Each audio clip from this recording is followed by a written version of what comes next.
नमस्कार, मेरा नाम आयुष है। आप मेरा यूट्यूब चैनल देख रहे हैं और हम जो है वो यूजीसी नेट और स्टेट के जितने भी सेट एग्जाम होते हैं, स्टेट एलिजिबिलिटी टेस्ट, उसके जो फर्स्ट पेपर हैं, जैसे कि अभी वेट होने वाला है बिहार में, जेट हो रहा है झारखंड में, और यूजीसी नेट जो जून 2026 का जो एग्जाम होने वाला है, उसकी जो फर्स्ट पेपर है, उसकी जो 10 यूनिट्स हैं उसको हम कंप्लीट करवा रहे हैं।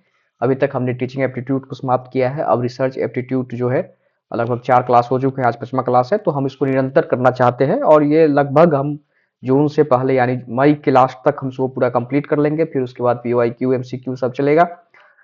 वीडियो बनाने का सिर्फ एकमात्र उद्देश्य यही है कि ये हिंदी माध्यम के बच्चों के लिए है, जिनके लिए कोई विशेष रिसोर्स डिजिटल मीडिया पे नहीं है।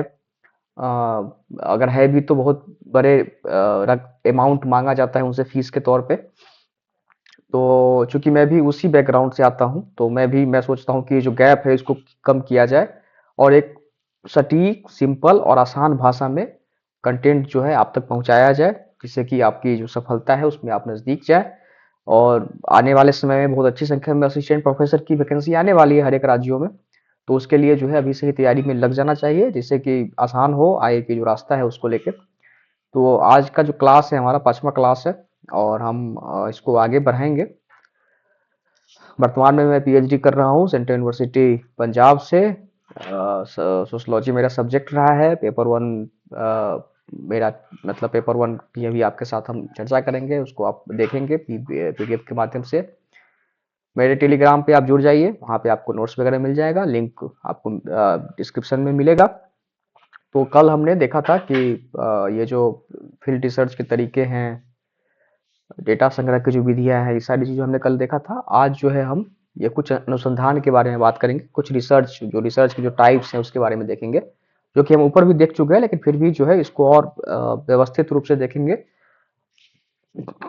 मेरा उद्देश्य यही है कि एकदम क्रक्स आप तक पहुंचे, ज्यादा पैराग्राफियल चीजें ना हो, एक दो लाइनें में हो, जिससे कि आपका जो मेरा सिंपल सा एजेंडा ये है कि आपका जो कंसेप्ट हो क्लियर हो, एकदम क्रिस्टल क्लियर हो, है ना। भले आप वो पूरा पैराग्राफ ना पढ़े, आप उसको समझें, और समझ जाएंगे तो क्वेश्चन जब कहीं से पूछ देगा एग्जाम में तो आपसे बन जाएगा, उसमें कोई दिक्कत वाली बात नहीं है। तो पहला जो है वो है विश्लेषणात्मक अनुसंधान, है ना, विश्लेषणात्मक अनुसंधान।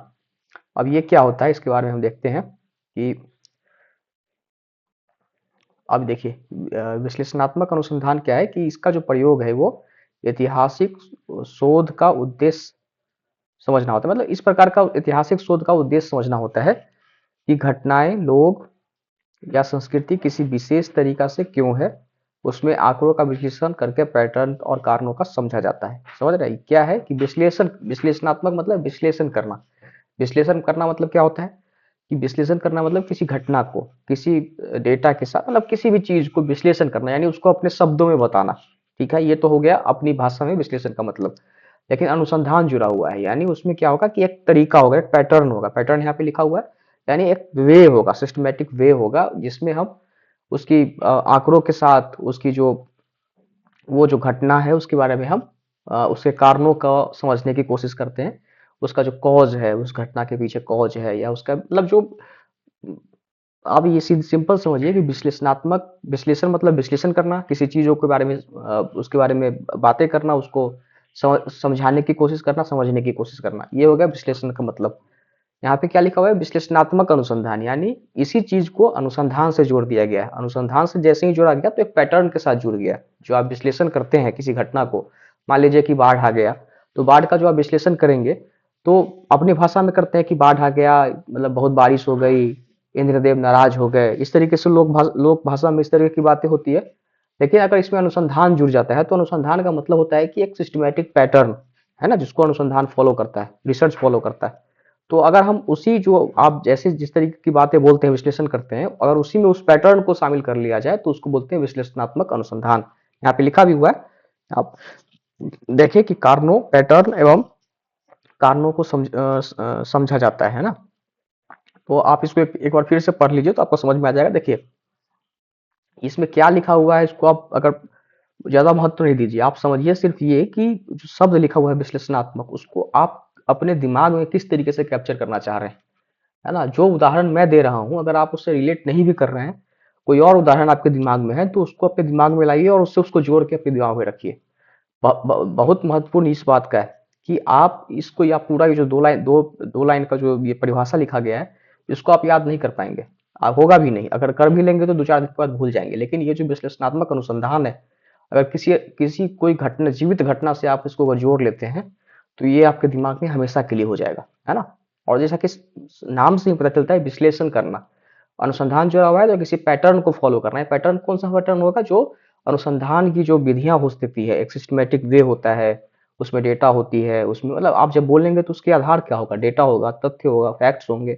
तो उसको, उसी के आधार पे हम विश्लेषण करते हैं। यहाँ पे लिखा हुआ है कि आंकड़ों का विश्लेषण करके पैटर्न और कारणों को समझना। जैसे कि एक उदाहरण हमने दिया कि बाढ़ आ गया, तो गांव के लोग बोलते हैं कि इंद्रदेव बहुत नाराज हो गए, बहुत बारिश हो गया, बाढ़ आ गया। दूसरा जो कारण होगा, वो अगर हम अनुसंधानीय दृष्टि से देखें तो ये हो सकता है कि बांध कहीं टूट गया हो, ठीक है? कहीं बांध टूट गया हो, या कहीं ये हो सकता है कि कहीं से पानी बाहर से आ गया हो। जैसे बिहार में होता है तो नेपाल से पानी आ जाता है, गंगा का रुद्र रूप होता है। तो इस तरीके की विश्लेषणात्मक अध्ययन हो सकता है ना? अनुसंधान हो सकता है। तो आप समझ गए विश्लेषणात्मक। बस हमको पूरा फोकस करना है कि समझना है ना? अगर आप समझ गए तो क्वेश्चन कहीं से पूछे, कोई भी पूछे, आप बना दीजिएगा। अगर मान लीजिए कुछ नया क्वेश्चन भी है तो एलिमिनेट करके बना लीजिएगा कि ये इसका ऑप्शन ए नहीं हो सकता है, बी नहीं हो सकता है, सी नहीं हो सकता है, डी हो जाएगा। चलिए दूसरा पे चलते हैं। घबराना नहीं है, मैं पूरा मतलब पूरा शुरुआती से, मतलब हमने, आप अगर हमको फॉलो कर रहे हैं, पिछले क्लासों को देख रहे हैं, तो आप शुरुआत देख रहे होंगे कि हम बहुत बेसिक लेवल से शुरू करते हैं और आपको पूरा मतलब कंटेंट आप तक पहुंचाने की कोशिश करते हैं, जिससे कि आपकी समझ बढ़े और आपको एक अच्छा कंटेंट मिले, आप अच्छा तैयारी कर पाए, अपने एग्जाम को पास कर पाए, है ना? जो चुनौतियां आती है फर्स्ट पेपर को लेके, वो आपके पास ना रहे। दूसरा क्या है? तुलनात्मक अनुसंधान। अब देखिए यहाँ पे नाम से ही स्पष्ट है, तुलनात्मक मतलब क्या? तुलना करना। सिंपल सिंपल है। तुलना कब करेंगे? तो तुलना हम करेंगे दो या दो से अधिक घटनाओं का। एक घटना का तुलना हो नहीं पाएगा। तुलना कैसे हो सकता है? अब कहेंगे कि बिहार का तुलना कीजिए, तो किससे कीजिए बिहार का तुलना? बिहार से। बिहार का तुलना जब हम करेंगे तो कोई और राज्य से करेंगे।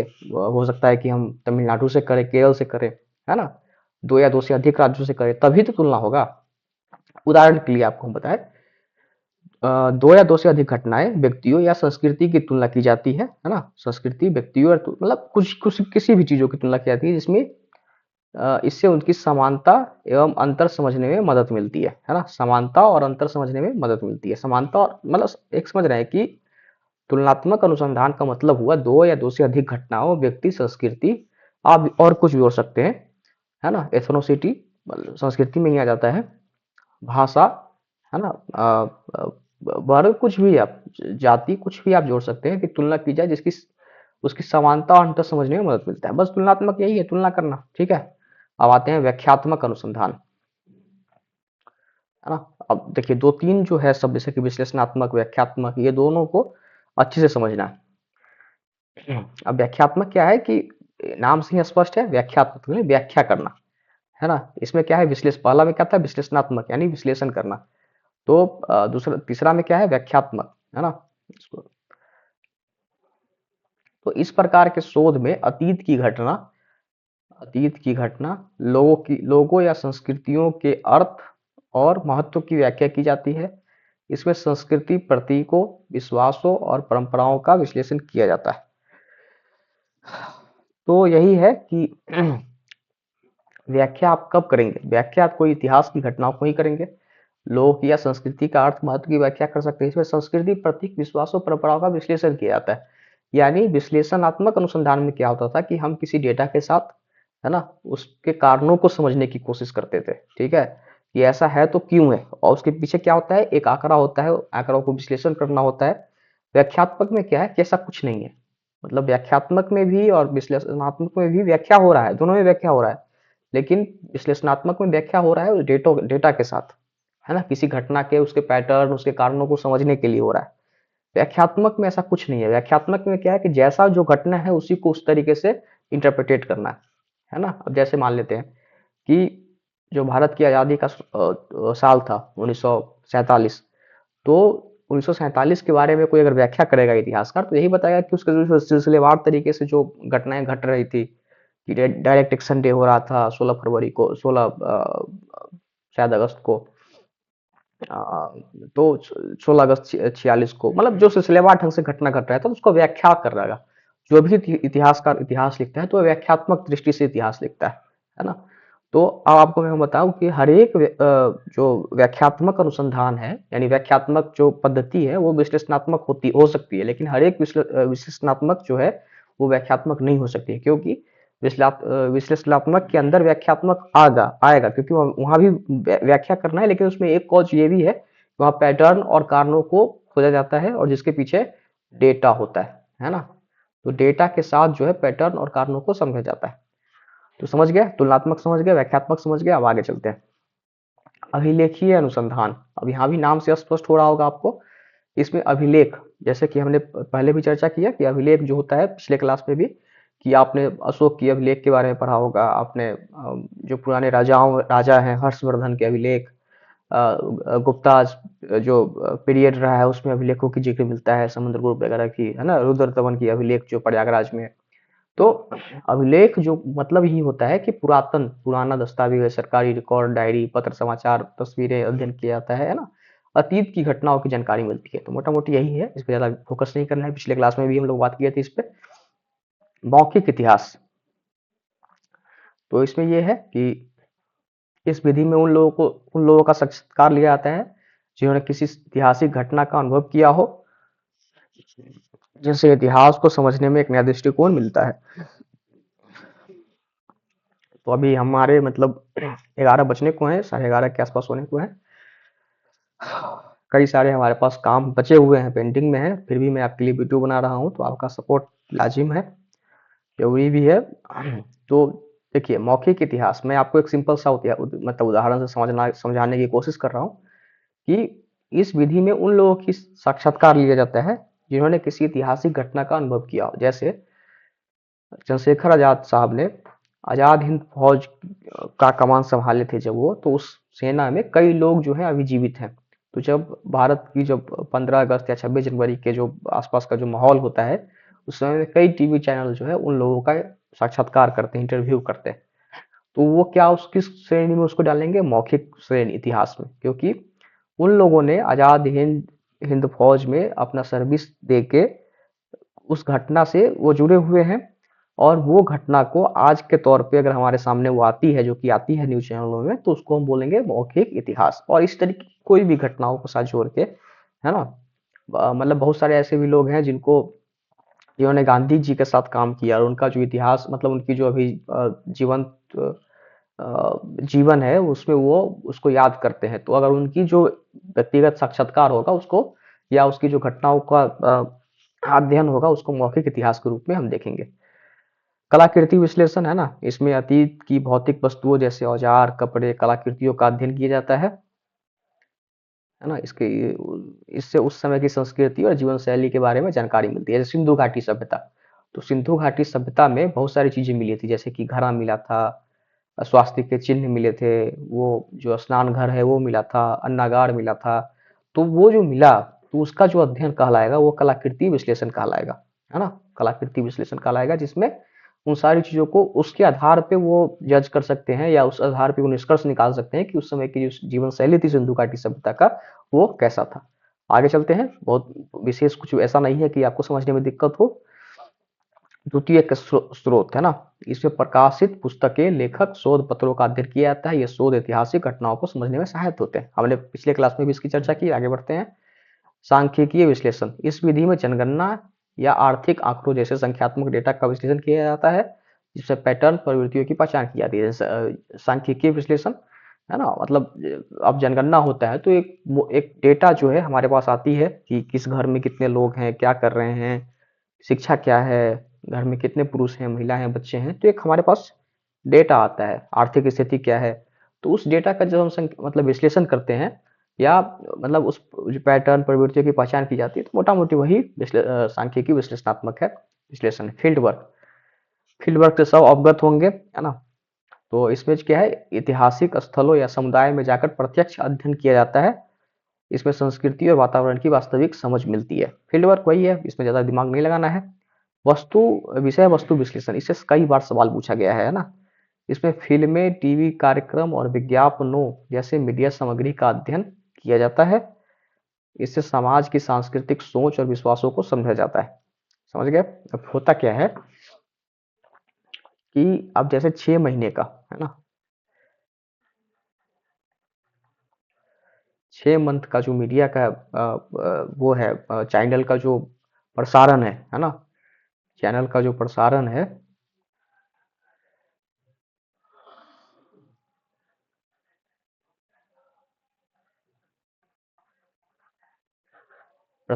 इसका अगर हम अध्ययन करते हैं है ना, उस प्रसारण का कौन सा कंटेंट गया है ना, कौन सा कंटेंट गया है, कैसा कंटेंट गया है, तो उसका अध्ययन करके हम ये पता कर सकते हैं कि वो अध्ययन जो है विषय वस्तु विश्लेषण में आता है ना। तो आप इसको सीधा मोटा मोटी याद रखिए कि फिल्में जहां आ गई, टीवी कार्यक्रम और विज्ञापन जैसी मीडिया सामग्री का अध्ययन किया जाता है, जहां किया जाएगा वो सीधा समझिए कि वो विषय वस्तु विश्लेषण में आएगा। बस यही 4 आपको की पॉइंट याद रखना है कि फिल्में का अध्ययन, टीवी कार्यक्रम का अध्ययन, विज्ञापनों का अध्ययन और अखबार भी जोड़ लीजिए इसमें, जो कि आता है, मतलब इसमें अखबार छूट गया है मोटा मोटी। अखबार का अध्ययन है ना, तो क्या आता है, उसको विषय वस्तु विश्लेषण कहते हैं। अब देखिए हमने कुछ चीजों को बांटा है। अब ऐतिहासिक अनुसंधान के प्रकार है ना, क्या क्या हो सकते हैं। एक तो विश्लेषणात्मक अनुसंधान हो सकते हैं, हमने अब कैटेगराइज किया है। कैटेगराइज में आप देखिए कि घटनाएं, लोग या संस्कृति किसी खास तरीके से क्यों हुई या समझने के लिए डेटा विश्लेषण किया था। पहले हमने उस पर चर्चा कर चुके हैं कि विश्लेषणात्मक यानी विश्लेषण करना, लेकिन किसके साथ, डेटा के साथ, और उसके कारणों को समझने की कोशिश करना। तुलनात्मक अनुसंधान, दो या दो या अधिक घटनाओं, व्यक्तियों, संस्कृति की तुलना करके समानता और अंतर पहचाने जाते हैं, मदद मिलता है इससे। व्याख्यात्मक वही है, इसमें डेटा ना हो लेकिन व्याख्या हो, विश्लेषण हो। अतीतों की घटनाओं और व्याख्या संस्कृतियों के अर्थ और महत्व को समझने पर केंद्रित होता है ना। अब दूसरा कैटेगरी ये क्या है, डेटा संग्रह की विधियां। अभिलेखीय अनुसंधान, पुराने दस्तावेज, सरकारी रिकॉर्ड, डॉक्टरी, मतलब इस ऊपर हम देख चुके हैं, ज्यादा समय नहीं लेना है, उससे भी बहुत सारा समय लग जाता है हमको। अभी हम 23 पेज पे ही है, 71 पेज का हमारा पीडीएफ है, तो जल्दी जल्दी करना पड़ेगा। मुझे लगता है कि 10 क्लास तो हो ही जाएंगे। मौखिक इतिहास, ऐतिहासिक घटनाओं से जुड़े लोगों का साक्षात्कार हमने ऊपर देख चुके हैं। कलाकृति ये भी देख चुके हैं।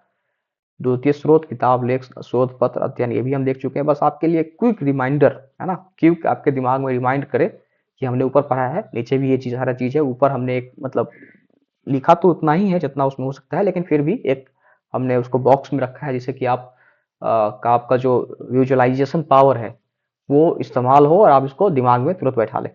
संख्यात्मक विश्लेषण, जनगणना या आर्थिक कारणों का विश्लेषण करके पैटर्न पहचानना। फील्ड वर्क, किसी ऐतिहासिक स्थान या समुदाय में जाकर शोध करना, वही है। चलिए अब आता है डेटा की जांच, वैलिडिटी चेक। बाह्य आलोचना, स्रोत की प्रामाणिकता और वास्तविकता की जांच करना। आंतरिक आलोचना, दस्तावेज की सामग्री की वैधता और विश्वसनीयता की जांच करना। ठीक है,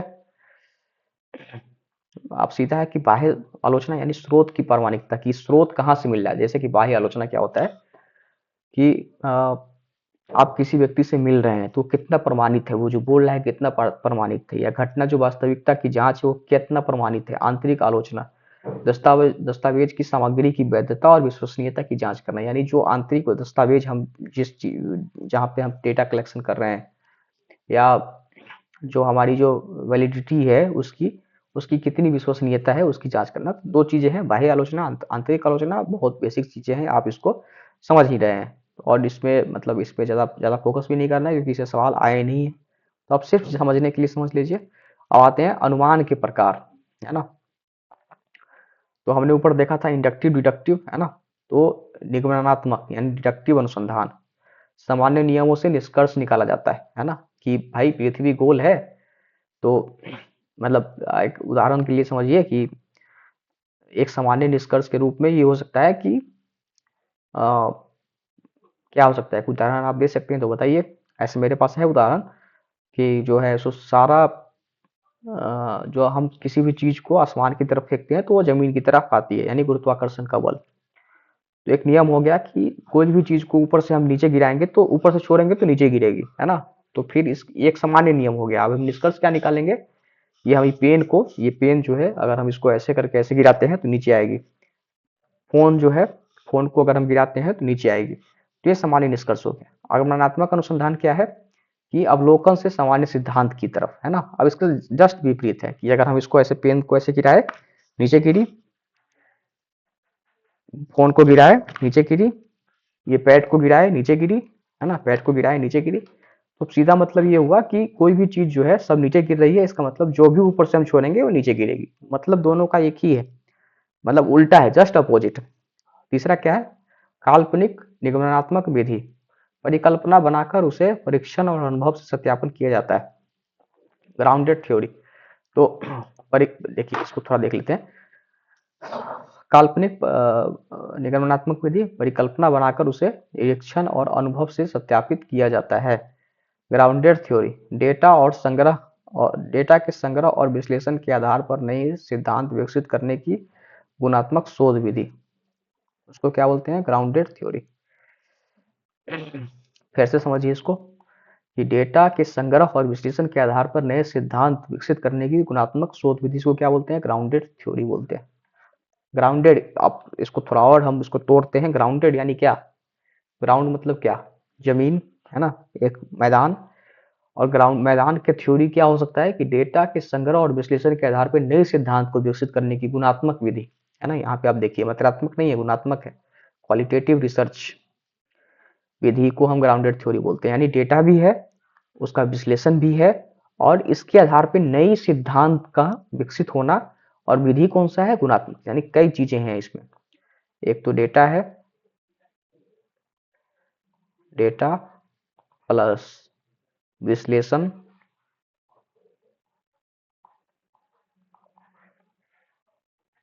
है ना, बराबर नए सिद्धांत।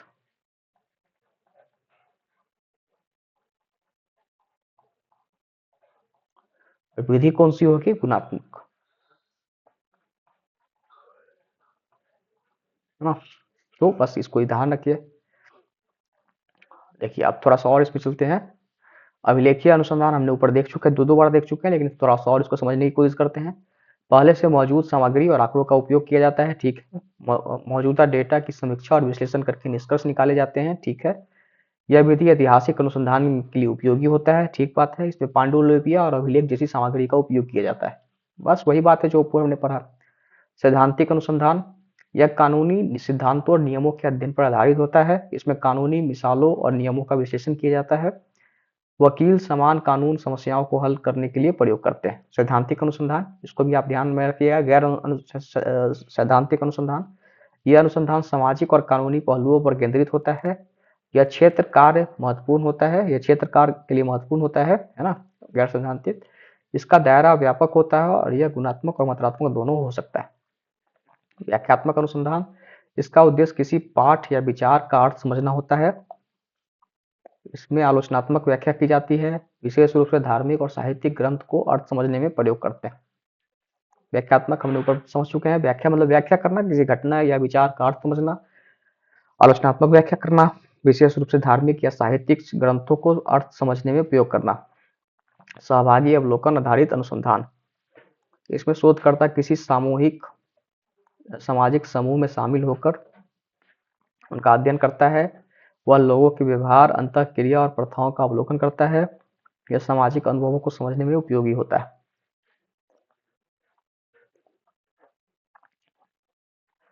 छठा क्या है, बुद्धिशील अनुसंधान। इसमें छोटे छोटे शोध कार्य के माध्यम से ज्ञान को आगे बढ़ाया जाता है। हर नया हर नया शोध पहले के शोध पर आधारित होता है ना। तो बस आप इसको थोड़ा सा, बस हमने ऊपर सबका डिस्कस कर चुके हैं। द्वितीयक अनुसंधान, सेकेंडरी रिसर्च, इसमें पहले से उपलब्ध डेटा का प्रयोग किया जाता है। डेटा का स्रोत कैसे होगा, सरकारी आंकड़ा, संस्थागत रिपोर्ट, इंटरनेट इत्यादि। कहीं से दूसरे जो कर चुके हैं उनके से अगर हम लेते हैं रेफरेंस, तो वो सेकेंडरी डेटा के रूप में आते हैं।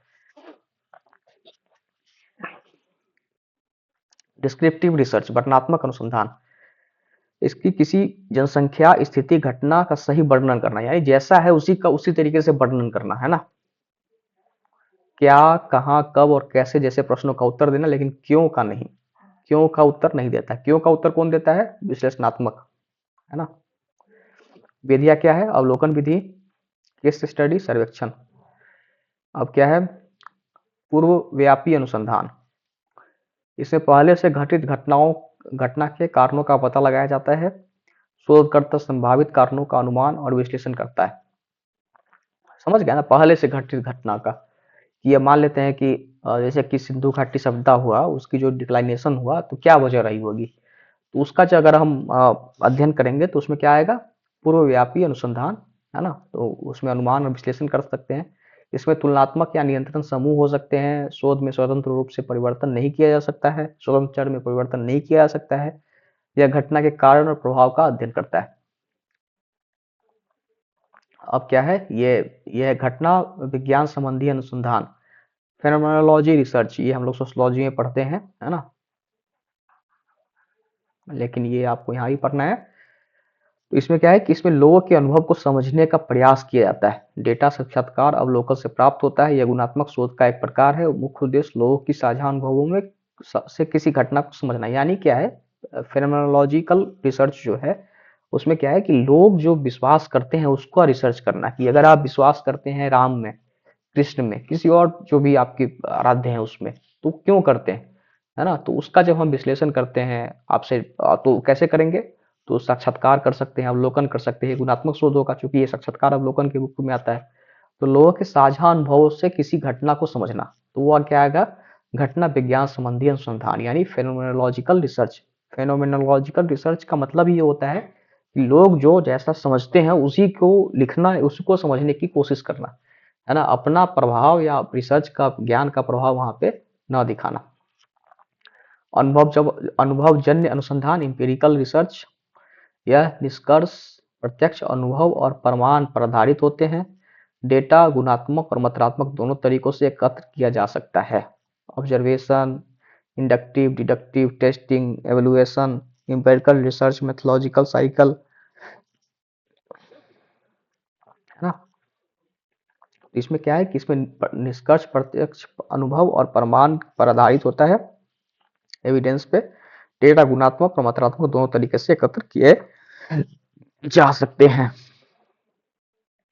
है ना। तो देखिए, इंपेरिकल रिसर्च, मेथोलॉजिकल साइकिल क्या है, इंडक्टिव, डिडक्टिव, टेस्टिंग, एवल्युएशन, ऑब्जर्वेशन, सब कुछ इसमें होता है।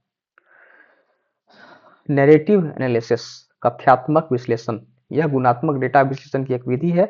इसमें लोगों की व्यक्तिगत कहानियां, अनुभव और अनुभवों का अध्ययन किया जाता है। मोटा मोटी है, देखिए हम जो आपको पढ़ाए, मतलब हम आपको जो बताए हैं ऊपर के सारी चीजें, बस आपको बस टू द पॉइंट रखना है। नैरेटिव समझते हैं, नैरेटिव अभी बहुत सारा, मतलब थोड़ा सा भी अगर पॉलिटिकल अवेयर आप होंगे तो आपको पता होगा कि लोग पक्ष और विपक्ष जो है अपना नैरेटिव बनाने के लिए काम करती है। तो नैरेटिव का मतलब ही होता है कि एक ऐसी विधि जिससे कि आपकी, यहाँ पे लिखा हुआ है गुणात्मक डेटा विश्लेषण, है ना।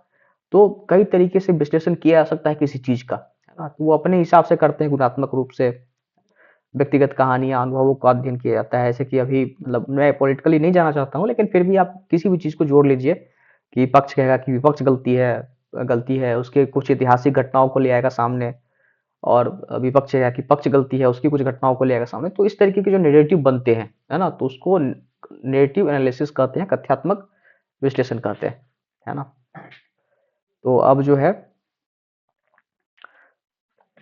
अनुसंधान के प्रकार में फिर से हम देखते हैं। अभिलेखीय अनुसंधान हम आपको इतना बार रिपीट करवा देंगे इसी में, जैसे कि आपको समझ में आ जाएगा। हमने अभिलेखीय अनुसंधान ऊपर देख चुके हैं, फिर भी एक टेबल उसमें बॉक्स में हम देख लेते हैं।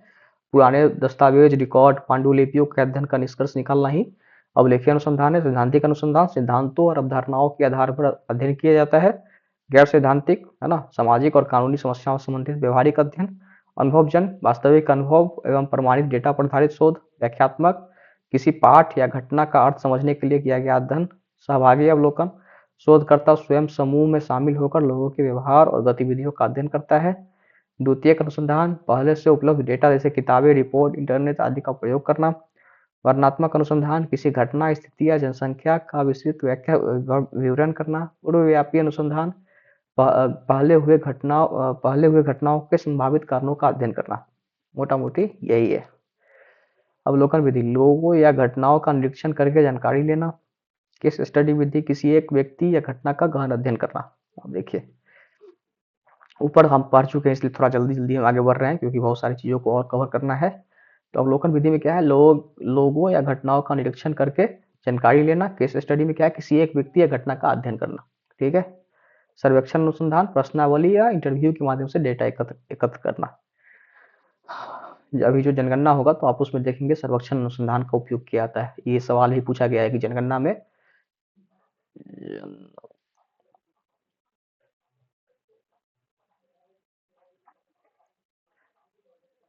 जनगणना में कौन सा विधि किया जाता है, तो सर्वेक्षण विधि किया जाता है। हाँ, तो इसको हम समाप्त कर देते हैं आज उसका थोड़ा सा। घटना विज्ञान हमने ऊपर देखा, फेनोमेनोलॉजी रिसर्च, अस्तित्व परक फेनोमेनोलॉजी, लोगों के अनुभवों को, उनके दृष्टिकोण को समझना, जो जैसा है उसी को उसी तरीके से समझना कि अगर कोई लोग जो है पेड़ की पूजा कर रहे हैं तो ये समझना कि वो पेड़ की पूजा उनके दृष्टि से कैसे कर रहे हैं। अपना वहाँ दृष्टिकोण नहीं लगाना कि भाई वो उनकी एथनिसिटी है, वो उनकी वैचारिकी है, वो उनकी धार्मिकता है, वो सब तो आप समझ रहे हैं। वो क्या समझ रहे हैं उसको समझना कि वो पेड़ की पूजा क्यों कर रहे हैं। है ना, बरगद की पेड़ की पूजा महिलाएं करती है, क्यों करती है कि उनको लगता है कि उनकी पति की लंबी उम्र हो। तो वो किस सोच के साथ उसको पूजा या कोई भी एक्टिविटी कर रही है उसको समझने की जो विधि है उसको फेनोमेनोलॉजी कहते हैं। है ना, इसमें क्या है, हम्योटिक फेनोमेनोलॉजी अनुभवों के अर्थ का व्याख्या करना। ट्रांसटेंडल फेनोमेनोलॉजी चेतना के किसी घटना के प्रकट होने का अध्ययन करना। अन्य महत्वपूर्ण अनुसंधान क्या है, अनुभवजन्य अनुसंधान, प्रत्यक्ष अनुभव और प्रमाणित डेटा पर आधारित शोध, कथ्यात्मक विश्लेषण, लोगों की कहानियों और अनुभवों का विश्लेषण, इंटरनेट अनुसंधान पद्धति, ऑनलाइन डेटा और उत्तरदाताओं के विचार का अध्ययन। अब जो है हम आते हैं अनुसंधान प्रक्रिया का चरण, इसे बहुत सवाल पूछा गया है, वीवीआईपी है, इसको हम रखते हैं अगले क्लास के लिए। है ना, तब तक के लिए आप जो है जो भी हम चीज़ें आपको बताए हैं वीवीआईपी आप इसको वीवीआई कर लीजिए। पी तो पर्सन हो जाता है, पी काट दीजिए। तो इसमें थोड़ा सा हम आपको बता दें कि आइडेंटिफाई द प्रॉब्लम, चार्ट से अगर समझे तो पहले हम समस्या का चयन करते हैं, फिर अपना जो है लिटरेचर है उसके बारे में जानकारी करते हैं, फिर हाइपोथेसिस क्रिएट करते हैं, फिर रिसर्च डिजाइन करते हैं, फिर जो है पॉपुलेशन को डिस्क्राइब करते हैं, फिर डेटा कलेक्शन करते हैं, फिर डेटा एनालिसिस करते हैं, फिर रिपोर्ट राइटिंग करते हैं। तो ये पूरा चरण है जो कि हम कल के क्लास में देखेंगे। आज कल से और भी मतलब बहुत चीज़ें जो है बहुत अच्छे से क्लियर होती चली जाएगी। तब तक के लिए शुभ रात्रि। आप बने रहिए हमारे साथ, टेलीग्राम जुड़ जाइए, सपोर्ट कीजिए, तभी ये संभव हो पाएगा इसको कंटिन्यू करना, क्योंकि वीडियो पे व्यू जा नहीं रहा है, हम मेहनत इतना करेंगे नहीं। साफ साफ आपको बता भी दें क्योंकि हमारे पास और भी बहुत सारा काम है। हम चाहते हैं कि आपको आसान भाषा में सिंपल कंटेंट मिले, तो आपको भी हमको सपोर्ट करना पड़ेगा। मतलब कम से कम आप बता तो सकते हैं कि कैसा वीडियो बन रहा है, ठीक लग रहा है, कोई आपको सजेशन हो बता सकते हैं। तो तब तक के लिए शुभ रात्रि, क्योंकि मुझे समय बहुत लगता है इसमें रिकॉर्ड करना, फिर उसकी सारी अपलोड करना, फिर मतलब समझ रहे हैं थंबनेल बनाना, नोट्स प्रिपेयर करना, तो इस सारे में समय तो लगता ही है। और मैं अपने पर्सनल टाइम से आपको निकाल के इन सारी चीज़ों को दे रहा हूँ तो सपोर्ट तो बनता ही है। फिर भी आपको लगता है तो किया जाए, बाकी कोई ऐसा कुछ दबाव नहीं है। तब तक के लिए शुभ रात्रि, बहुत बहुत धन्यवाद। बने रहिए, पढ़ते रहिए, सफलता बिल्कुल मिलेगी, हमको ही मिलेगी, आपको ही मिलेगी। शुभ रात्रि।